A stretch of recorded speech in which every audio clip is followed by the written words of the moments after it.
Hello! Welcome to part 4 of Shin Godzilla, A Fractured Diamond. In this video, we'll be looking at an aspect of the film generally considered to be weak by most: the characters. Spoilers, that's mostly true. As always, there will be references to things that are either in previous parts, which may or may not be available, or in parts still to come. Make sure you're subscribed so you know when the next part is released. With all that said, let us begin. Splitting off from it. So what is Yagachi referring to? The monsters in the tale? Godzilla himself? Something more hypothetical? To answer that, we need to examine the characters of Shin Godzilla.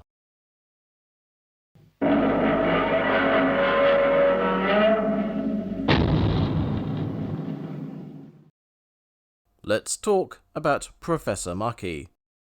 Bizarrely, Professor Goro Maki gets a lot of character work in Shin Godzilla, despite not actually being in Shin Godzilla. Everything we know about him we learn post-mortem, or at least we think we do. His wife died from radiation poisoning, possibly brought on by unregulated dumping of nuclear waste. This gave Goro Maki a hatred for all things nuclear and those that work with it, and a passion to find a way of making it harmless. Instead, he ended up theorizing how an ancient marine life form could be mutated by the same waste materials that killed his wife. His theory resulted in his creating a near incomprehensible flow diagram describing a molecule that would convert base elements into energy. And all of this he left behind as deliberately incomplete information when he committed suicide? Along with this cryptic message: "Now do as you please. I did the same." The flow diagram is called Maki's riddle, his last message a conundrum to be played with, and his Godzilla theory an accurate prediction. His work became something prophetic, something to be considered, maybe even something to be idolized. At least that's what the film seems to think anyway. As much as Godzilla did end up being a thing, the molecules Maki theorized might not have been, and thanks to the film they were never confirmed. His last words also seem to be a motto for the film, informing a lot of actions. Perhaps it's time that Japan did as it pleased. Does his "do as you please" include nuclear weapons? Like Maki said, do as you please. During the film, Yagachi and Kyoko theorize between themselves why Professor Maki did what he did. I get the feeling Maki anticipated this. Maybe he saw the arrival of Gojira as a test. Do as you please, right? That's a pretty hard thing to do in this country. Does his "do as you please" include nuclear weapons? On the face of it, this phrase, this motto, seems fairly standard fare for a film, a call for action and independent thinking for the heroes to enact. But potentially, this phrase might have a darker side to it. Kyoko and Yagachi are inspired to do good, Yagachi pushing forward with the plan, and Kyoko staying in Japan and getting America to help Yagachi. But what about Maki? Maki's boat is found floating above where Godzilla appears, his shoes neatly placed on the floor, as if he took them off before going for a swim. Twice the film looks to Godzilla when Maki is referenced by Yagachi. But just what did Maki do in the end? Because things aren't settled, not yet at least. Professor Maki jumped overboard, knowing that at the bottom of Tokyo Bay was a nuclear waste dump and, he believed, an ancient sea creature. The humanoid form of both Godzilla and the creatures in his tail could be the result of Maki's DNA being absorbed by the creature prior to, or even during, its first mutation. If so, the arrival of Godzilla holds an additional, sinister twist to it on top of the social-political jabs. Godzilla is a walking natural and human disaster, as has already been pointed out. But with Maki in the mix, as it were, Godzilla could also be the literal incarnation of wrath, a vengeful spirit given form like something out of legend. GMK anyone? This interpretation then gives Maki's last words a light and dark side. Do as you please to save Tokyo from my rage, or do as you please to let it be destroyed. This is quite the twist in the tale, so to speak, and shows a lot of potential that could have been given to a living character to, quite literally, act upon. A shame, but good nonetheless. But Maki is one character, a character that doesn't even appear in the film. What about the other characters? In both the original government cabinet and the social rejects, there are mostly cardboard cutouts, one-note characters that fit roles required by the script. In the old government cabinet, each character has a specific focus that informs their utterances. Taking care of human lives, finding solutions to problems regardless, keeping things moving along and getting decisions made, keeping things safe, passing along information, and making sure things are done by the book. All these characters are essentially the thoughts of the Prime Minister given voice. A peacetime figurehead whose natural focus is on saving face and keeping people happy, he suddenly finds himself amidst a disaster and falters. Because of this, the film does give the Prime Minister some sympathy, but it's heavily outweighed by his failures thanks to his confused and misguided decision-making. In the end, the Prime Minister and his cabinet are only shallow representatives of people that make up one single character, the old government. So what of Yagachi's posse? There are as many characters to be found here as in the old government cabinet, and arguably they hold just as much character between them. There are plenty of people hanging around, with some of them occasionally doing something. A couple even get their names put on screen. But for the most part, we deal with three major outliers: Ogashira, Hasama, and Yasuda. Ogashira is a bit of an ironic entity in Shin Godzilla, purely because her blandness makes her stand out. She is brought in as an alternative to the experts at the start of the film, but finds better footing as part of the group of rejects.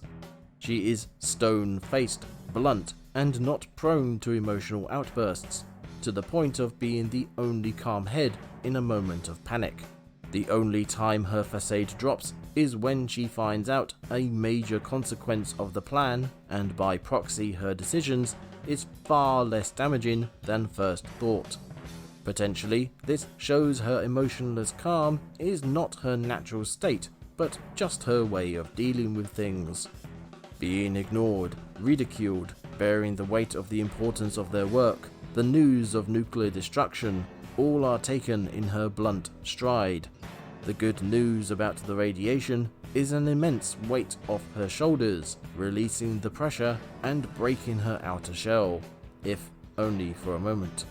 But this is only one of Ogashira's significant moments. Her random idea about Godzilla having a nuclear reactor inside of him is the spark that lights the fire for the plan to defeat him. Her expertise helped to explain scientific concepts, mostly concerning Maki's riddle. And the rest of the time she is making comments on the subjects at hand, in her custom level tone. Standard weapons won't take it down, that's why we're here, remember? Man is more frightening to me than Gojira. Well, I guess spreading knowledge works. It's these comments that turn Ogashira into a Marmite character. You'll either like these comments, or you won't. Osama is a biologist whose very presence screams old eccentric, with his greying hair and pink towel that makes him look like an extra from Hitchhiker's Guide to the Galaxy. This little piece of eccentricity informs us why he has such far-out ideas. Based on that fact, I think the communication with it is unlikely. There's still so much we don't know. Gojira might even be immortal. His age, on the other hand, helps us understand why he's more practically minded, using physical notes to express his thoughts. It also explains why Osama can come up with such detailed ideas about Godzilla's workings, using his advanced years of knowledge and experience to fill gaps others can't. This combination converges into sudden brainwaves that help Osama solve conundrums. Origami. It's not eaten. That's it. For cooling. These character traits also lead to an utterance that harkens back to the original Gojira. When it's announced Godzilla is going to be nuked, Osama appears angry as well as shocked at losing Godzilla because of his scientific value. This echoes the sentiments made by Dr. Yamane in 1954. ゴジラを殺すことばかり考えて、なぜ物理衛生学の立場から研究しようとしないんだ。あのゴジラは世界中の学者が誰一人として見ていない。水爆の放射能を受けながら、なおかつ生きている生命の秘密をなぜ解こうとはしないんだ。That thing's self-preservation ability is amazing. There's still so much we don't know. Gojira might even be immortal. Osama has an incredible impact on the events of Shin Godzilla with his deductions, and creates another undeniable link to the history of Godzilla. Despite this, we know very little about him, have no idea about his history, and he is given no substantial payoff or ending to his involvement in the story. In fact, the last we see of him is this group shot, just one more face in the tapestry of the narrative. Then we have Yasuda. I'm pretty sure he's bipolar.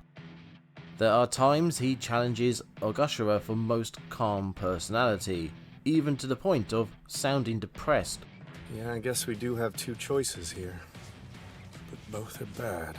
Already got supercomputers running parallel analysis, but results are still several weeks away, I've been told. You're saying that it temporarily retrogressed a sea creature so it could adjust its body temperature after mutating. With abilities like these, it could rapidly colonize the entire world. But on occasion he will get very, very excited about new discoveries.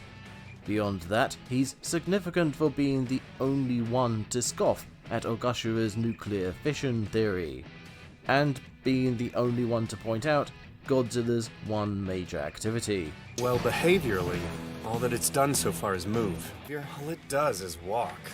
I was going to go into more detail about these three, and look into other characters as well, both in the old cabinet and the nerd crew, but the more I looked, the less I found. I'm not saying there aren't other characters in there to point out.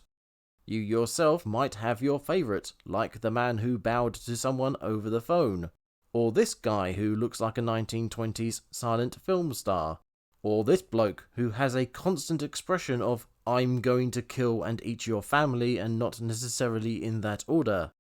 Regardless, none of them are actually characters that can be examined. Izumi is a perfect example.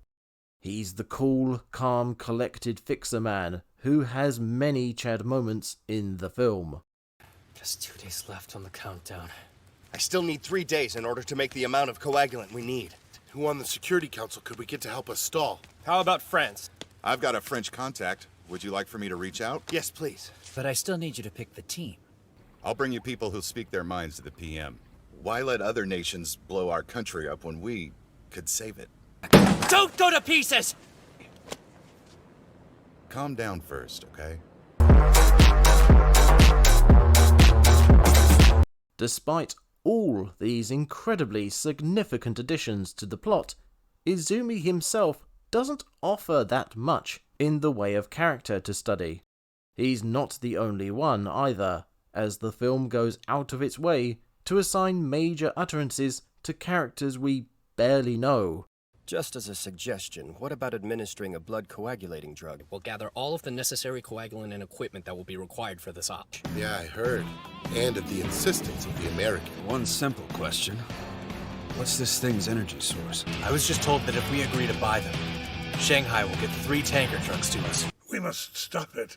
And also because if we don't, we'll be viewed overseas as timid. It was never with self-defense forces using weapons in the Bay. I vote no. They're evenly divided, aren't they? Sorry, who are you addressing? Everything we see or learn of these characters has to do with the events of the film, and nothing beyond that. All of them, even the ones I talked about, lack certain character traits that would make them stand out. To make a comparison, Godzilla King of the Monsters also has a wide array of characters who could also be described as flowery but shallow, but they also offer thoughts, opinions, and emotions that raise them above simple plot devices. Something else is gonna crawl out, something bigger, meaner. Oh yeah, sure, let's bring him in for a beer. You out of your goddamn mind? It doesn't matter, I knew I was right. I told you, Chen! Shut up, Rick. 神话是我们的指南针. Myth is our compass. It's something my mom used to say. That bitch. I'm a big fan of your wife's work, and you. That came out so weird. Thought he was missing. Well, only if you don't know where to look. Good luck. Thanks, Sam.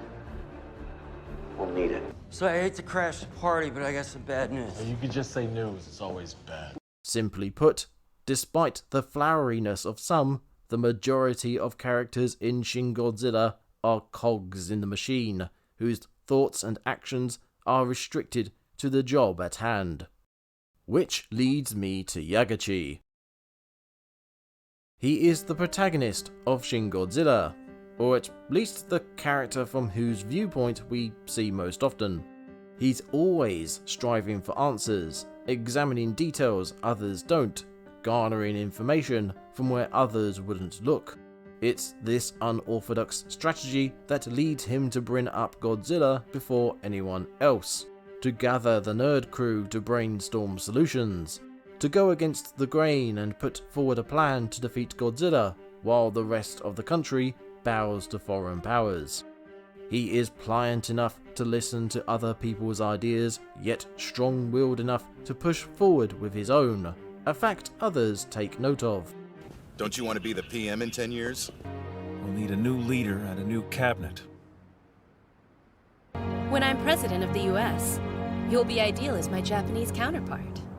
Yagachi clearly has aspirations for the prime ministership, and even has considerations about such a future, even when the possibility of any future is in the balance. He gets frustrated at the failings of the leadership several times during the film, which would inform his want to change it. But his inexperience shows through when that leadership is gone and he has to manage in their stead. Don't go to pieces! We'll just make do with the few staff that's left! Unlike the former Prime Minister who floundered under pressure, Yagachi learns from it, leading to him making meaningful choices, a significant contrast to most characters in the film, who mostly just react to the situation at hand.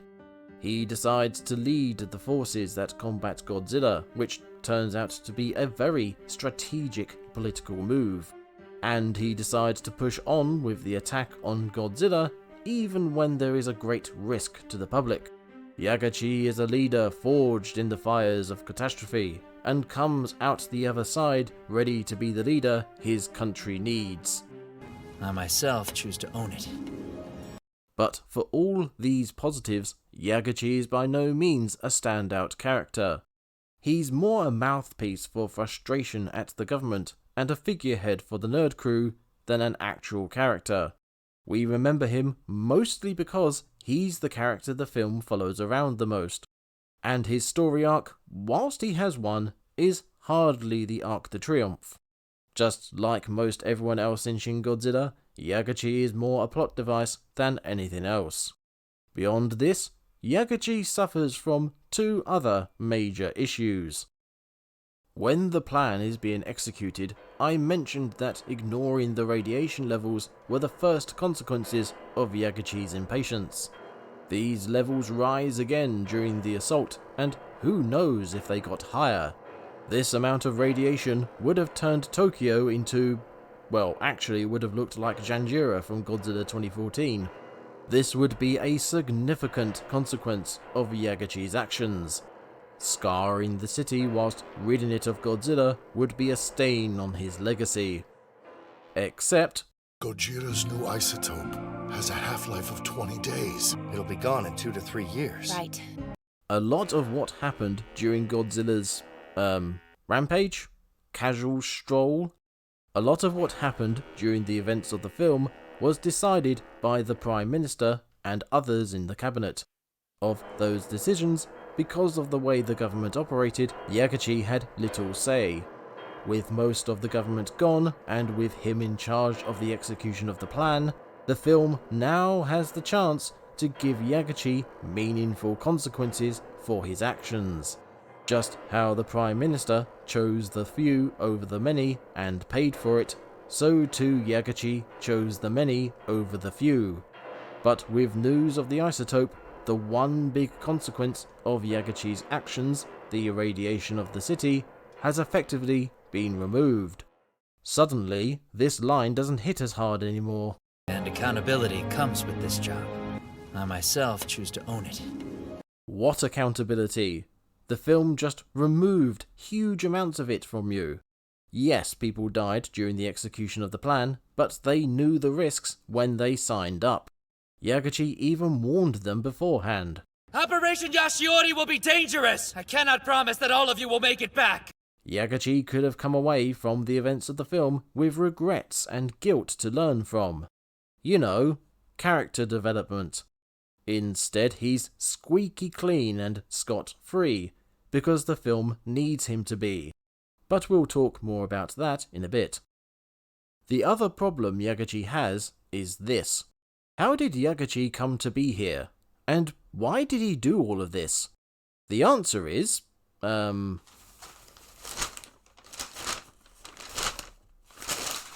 as stated, he was clearly frustrated with how things were run, to the point of comparing the current members of parliament to wartime generals. We also get this exchange between Izumi and Yagachi during their discussion about leadership. If you don't like politicians, why'd you become one? Because it's just friend or foe. It's simple. We definitely do not have the same opinions about politics. Yagachi might possibly have got to where he is thanks to nepotism, if I read these lines right. It's for Rondo Yagachi. I owe his father a debt, a great one.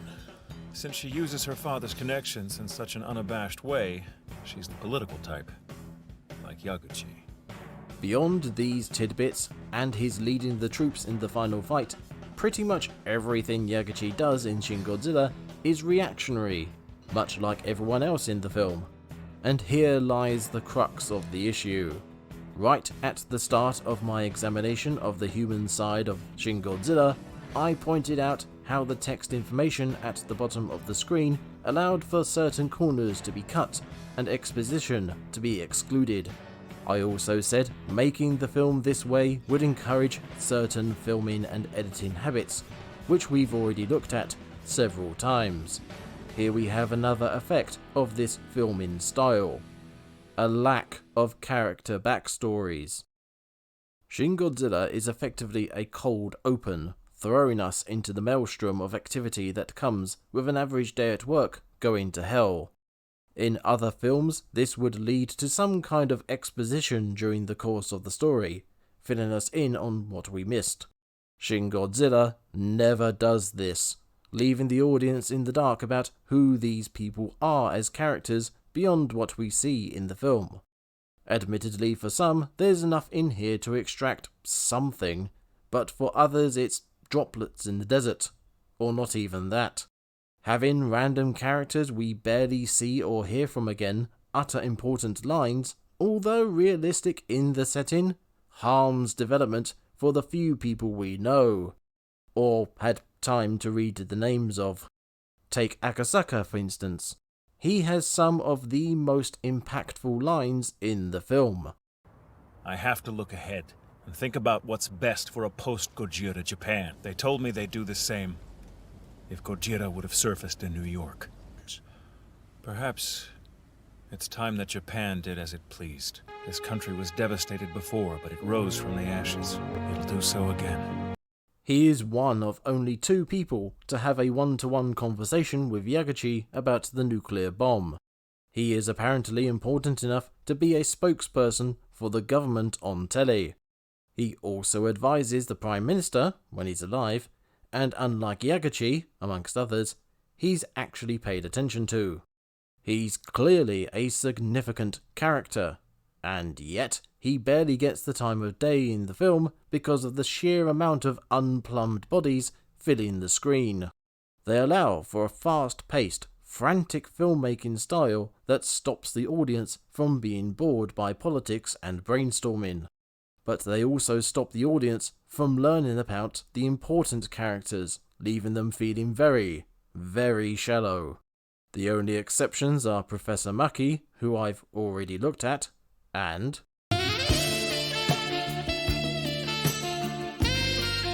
Kyoko Patterson is the odd one out in Shin Godzilla. Yaguchi, being the main focus of the film, has one of the few observable character arcs, having his frustrated opinions tempered by the experience of leadership. Professor Maki, being dead, or reincarnated, depending on your interpretation, is entirely backstory, since he can't translate his character through actions. Kyoko is the only character to have both a backstory and character development. Weirdly, it's through her that we also learn things about Yaguchi, although it's hardly beneficial to our understanding of him. I'm familiar with your record and your interesting history, so the most obvious choice is you. She's the political type, like Yaguchi. Intelligent enough to go through Harvard University and get a law degree. Politically savvy enough to be high up in the American political structure. So adaptable, she can be coldly analytical, heartwarmingly charming, or even seductive from one moment to the next as she deems the situation requires. She's a sly one, is Kyoko. After Godzilla sets Tokyo ablaze, we see a distinct change in Little Miss Patterson's attitude. Gone is the near whimsical young woman who strolled off a plane straight from a party. Here is a more professional politician.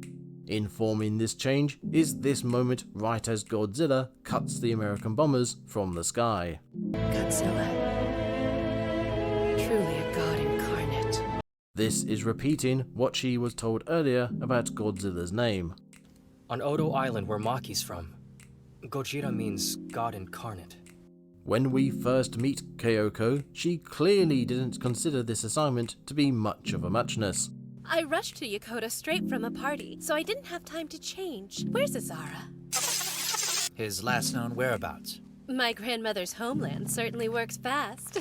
Kyoko could very well consider her mission, assignment, what have you, to be so simple and straightforward that it is more of an excuse to go on holiday and visit her ancestral homeland than anything else. But with Godzilla's destruction of the bombers, she suddenly realizes how daunting, how important the situation really is, hence the change in approach with the Japanese government. And just as we're absorbing the change from casual to serious, we get another jarring attitude adjustment.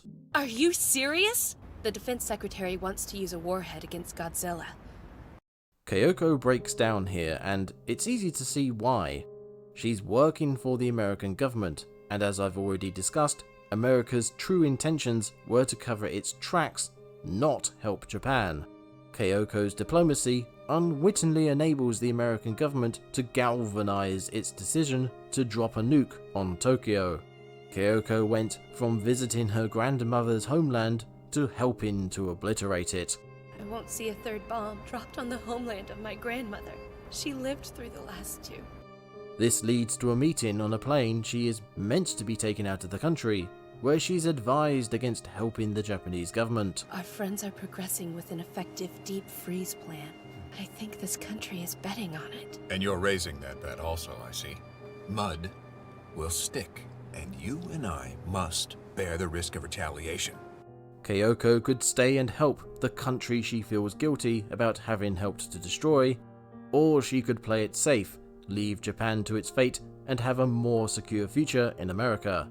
It is a conflict of interest, a moral quandary that she must make a decision on, one that is informed by the conflicting interests of her backstory and potential future. This is a surprisingly strong character moment in a film that struggles to have any characters in it at all, let alone character moments. Kyoko chooses to stay, and even turns her political wiles on the American government, getting them to lend a hand in the execution of the plan. Thanks to the film making the utterly ludicrous plan work, Kyoko's risk pays off, giving her an even stronger future, this one twinned with Yagachi. When I'm president of the US, you'll be ideal as my Japanese counterpart. Just as Izumi is the secret Chad, Kyoko is the stealth protagonist of Shin Godzilla. She has a character arc, she goes through conflict, she makes meaningful choices about herself, all of which affect the plot and fit in with the theme of the film. Do as you please, right? Like Maki said. Do as you please. I will say she's not perfect. I mean, she's close, I'd bloody vote for her, but there are a few missteps on the film's part. Kyoko's character is so strong that she overwhelms everyone else in the scenes with her, making their lack of characters even more obvious. This goes doubly so when telling Yagachi about the nuclear strike. She is incredibly cut up about her grandmother's place of birth being bombed, whilst Yagachi is hardly reacting at all to the news that his home is about to be vaporized.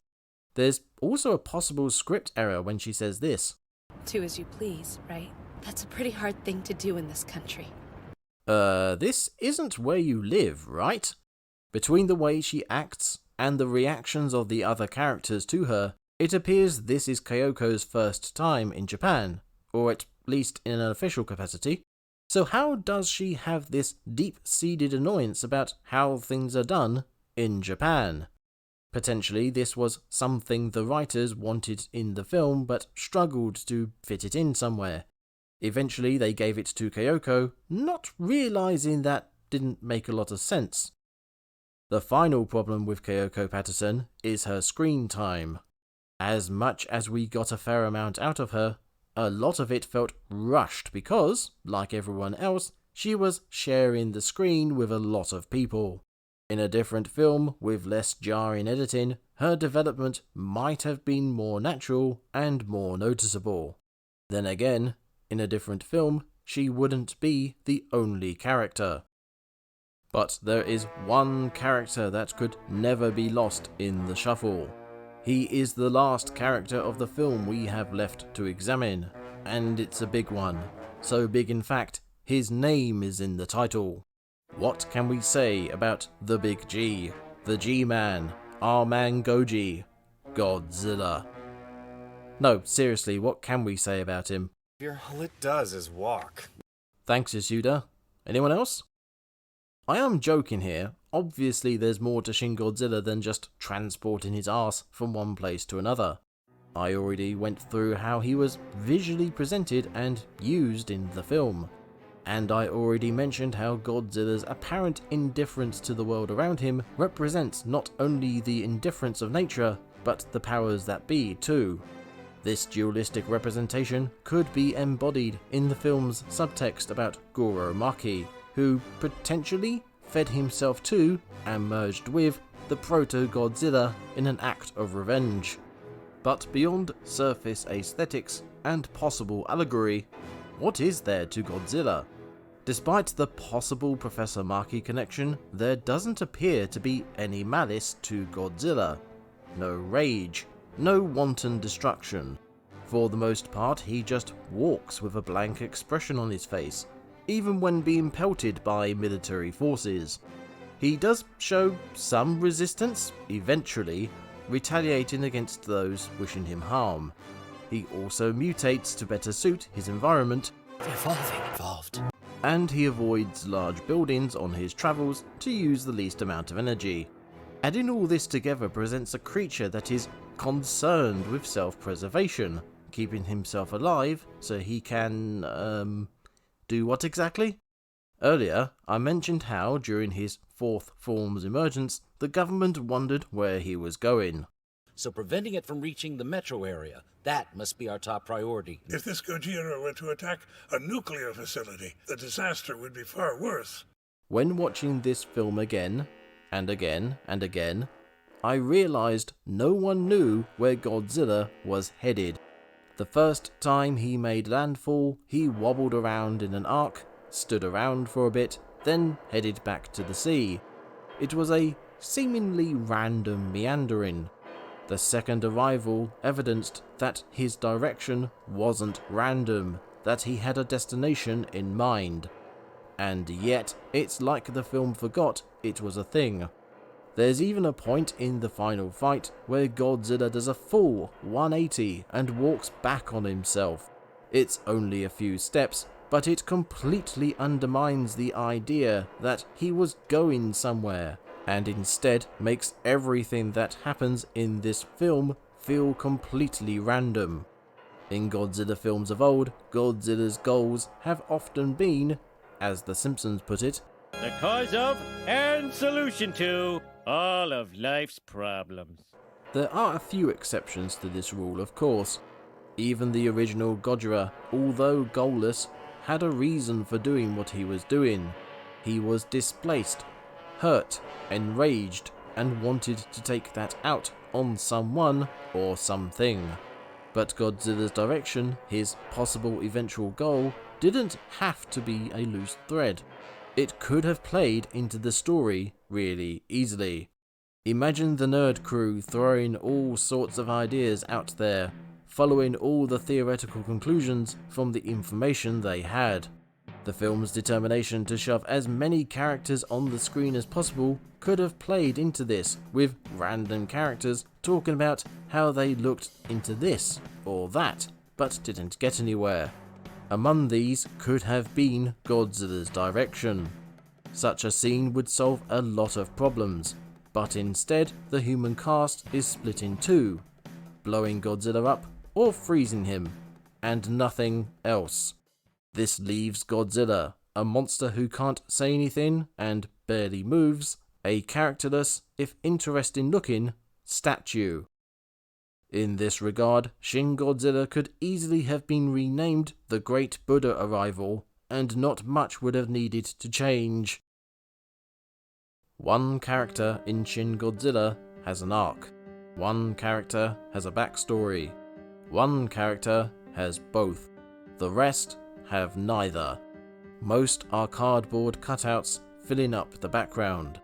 Some are sprinkled with characteristics to make them stand out. But overall, the characters in Shin Godzilla, be they alive, dead, or otherwise, are but cogs in the machine of the plot. How exactly did they end up like this? My theory, and given how the film manages its own theories, I think I'm allowed this one, is that Shin Godzilla was afraid to give too much attention to its characters. The original Gojira, from which Shin Godzilla takes a lot of inspiration, was very character heavy. Nowadays, the general and often wrong consensus is that Godzilla films don't focus on human characters. Barely 2 years prior to Shin Godzilla coming out, a lot of people complained about the American Godzilla focusing too much on its human cast, whether justified or not.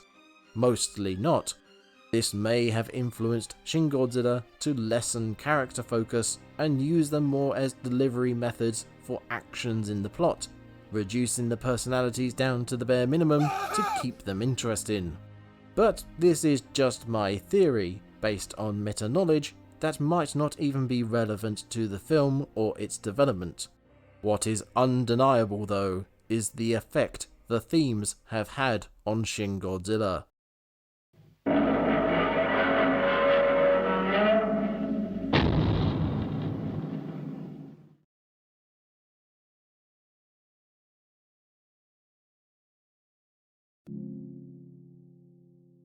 Thank you for watching this video. I'm getting ahead on these, so hopefully it won't be too long until the next part is out. Theoretically, soon after that, the full chonker of a video will be released. Until then, feel free to share this around, leave a comment telling me what you think, or give us a like if you just want to do that instead. Links to my Patreon and Etsy store will be in the description as always. Once again, thank you for watching.